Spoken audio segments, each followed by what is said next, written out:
Hola, mi nombre es Renzo Delgado, estudiante de Ingeniería Electrónica, y en esta ocasión voy a defender lo que es la práctica número 3 y número 4, la cual pertenece a lo que es el motor de inducción. Lo primero que nos piden en la práctica número 3 es que obtengamos el valor de la resistencia de las bobinas del motor. En este caso, para poder determinar esas bobinas, hacemos las pruebas en DC, aplicamos un voltaje en DC a las bobinas, o simplemente también podemos obtenerlo midiendo bobina a bobina con un multímetro, lo que se conoce como la prueba en frío.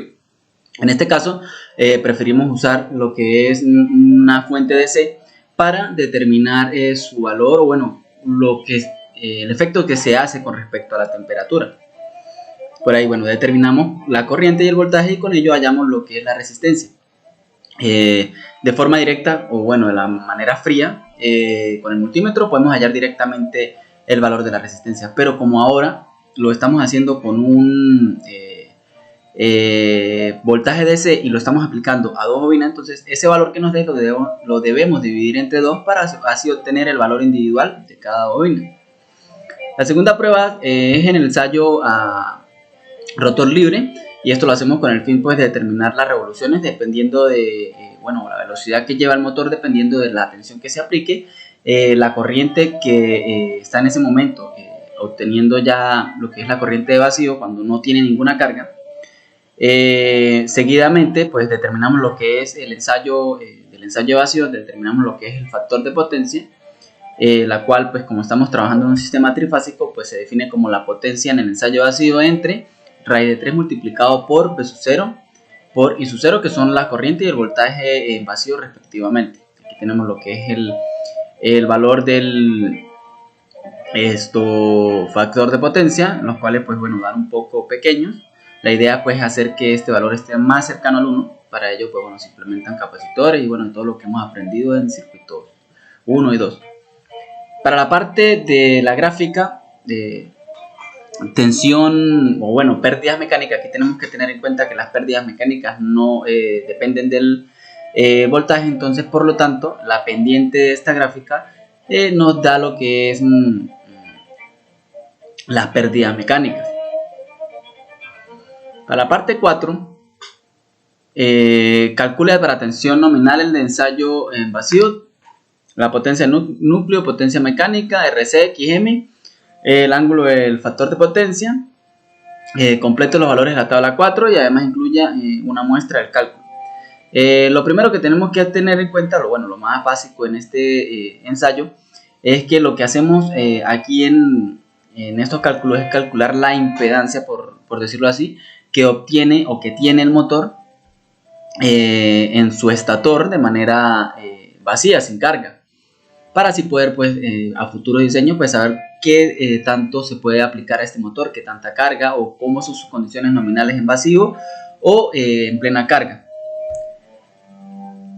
Seguidamente, haciendo los cálculos respectivos, aquí se muestran, seguimos con lo que es el ensayo a rotor bloqueado o en cortocircuito, es decir, que el eje que gira lo voy a prensar con algo, de modo de que cuando yo aplique una tensión, este no se gire y así pueda yo obtener los datos. Algo muy importante es que bueno, la tensión que se usa aquí es un poco más reducida, más pequeña, y así pues bueno, podemos obtener los valores de corriente y de potencia cuando pues el rotor está totalmente bloqueado.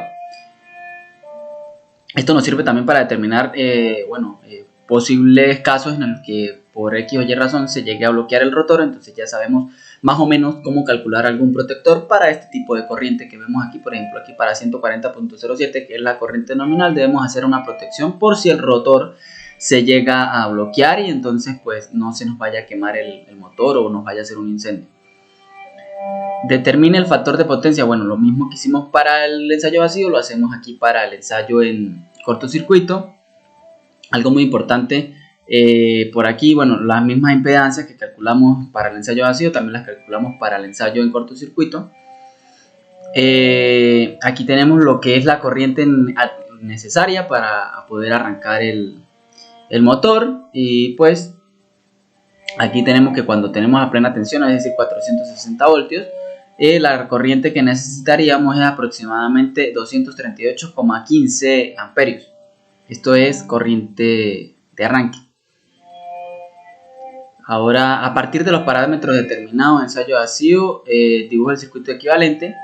Esto pues aquí tenemos los datos del circuito equivalente.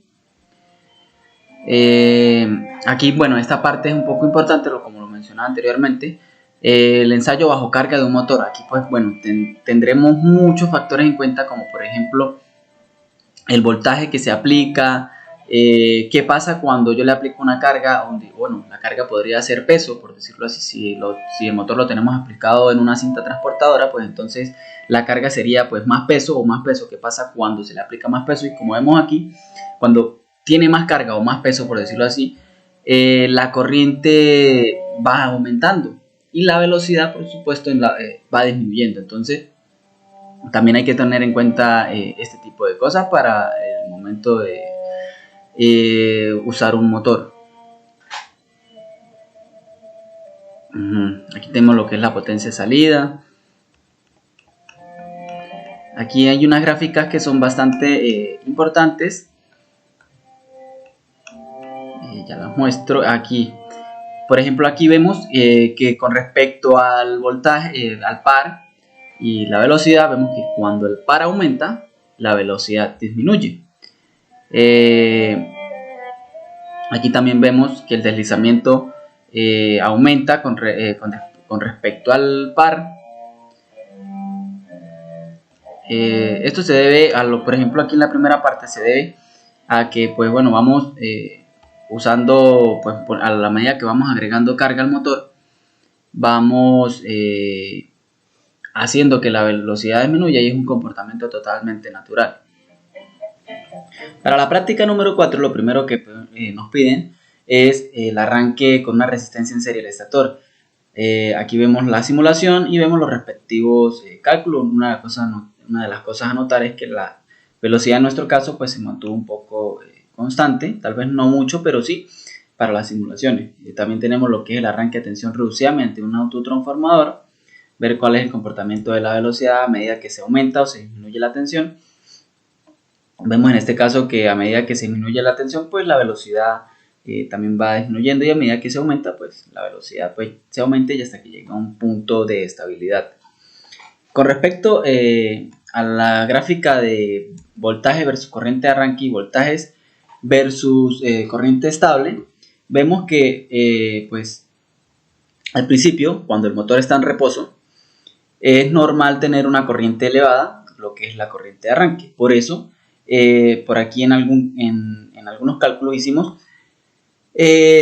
dijimos que es mejor tener un arranque en estrella, pero seguidamente, una vez que se ha roto la inercia del motor, ya no está en reposo, se recomienda usar una configuración delta. Por eso que existen, por ejemplo, usando un ejemplo típico, lo cual es un motor monofásico. Para aplicaciones básicas se usan sistemas de arranque con bobinas alternas que se desconectan y conectan con un PTC. Esto lo hacen a fin de que cuando ya se haya estabilizado la velocidad y la corriente esté estable, esta bobina se desconecta y no se vuelve a usar sino hasta que pues, el motor vuelva a estar otra vez en reposo y se necesita que esté esta bobina presente. De resto, vemos que la corriente de arranque es por un instante de tiempo nada más, hasta que el motor agarra velocidad, luego esta pues se estabiliza. Una de las cosas importantísimas en lo que es la práctica número 4 es tener en cuenta esta parte, cómo funciona cuando está con las tres fases conectadas, lo cual pues bueno es el funcionamiento que ya habíamos ensayado anteriormente.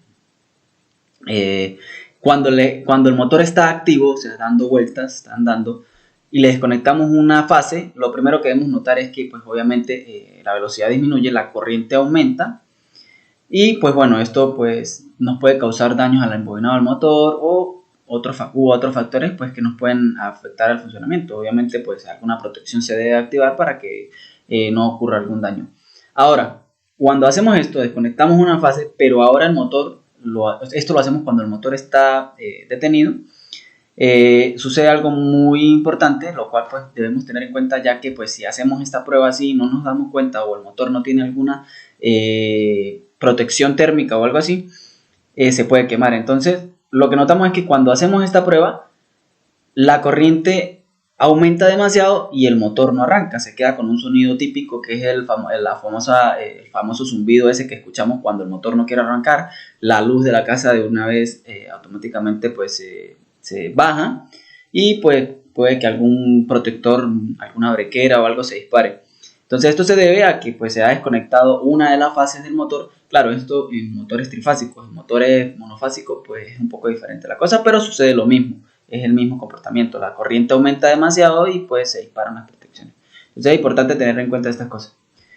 Muchas gracias por su atención, espero se haya entendido, los dejo con mi compañero.